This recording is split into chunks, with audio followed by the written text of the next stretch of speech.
I came here today to learn a little bit more about AI because I think it's the future, and if you don't start educating yourself, especially as you get older, it's going to start passing you by rather quickly. I think right now, just with the pace that AI is moving, you can either be scared of it or you can lean in. Right now, it's so important to lean in. It can be such an incredible tool to use just to make you more effective in your own work. It's workshops like this that kind of unlock a lot of those tools and a lot of those capabilities for yourself.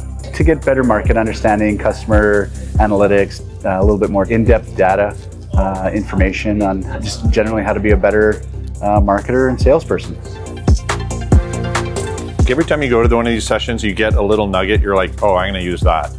And there's so much out there. It's helpful to just keep going out and keep gathering like your little bits that you can latch on to. I don't think there's just one session where you're like, okay, got it, right? It's just ongoing learning with AI, and these are the types of things that you need to get out to so you can grab all the little puzzle pieces and put them together. I don't want to fall behind, and I want to make sure that I'm doing the best work that I can. And if I can have help doing that, then why wouldn't I? So I would probably give a much better answer if I had a chance to actually use AI before answering this question. So.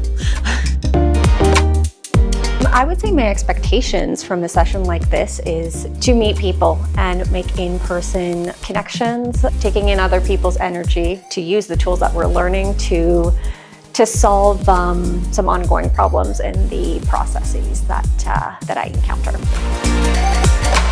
If you can take what you do in a day and break it down to like micro tasks, that's when you can start to see whether AI can start to take the place of some of these repetitive tasks that you do in a day-to-day. I think the idea is that you spend more time thinking and being strategic and using your value than doing all the mundane kind of administrative stuff at the moment. I think that's the stuff you're trying to like shed and spend the best time you can on the projects that matter the most.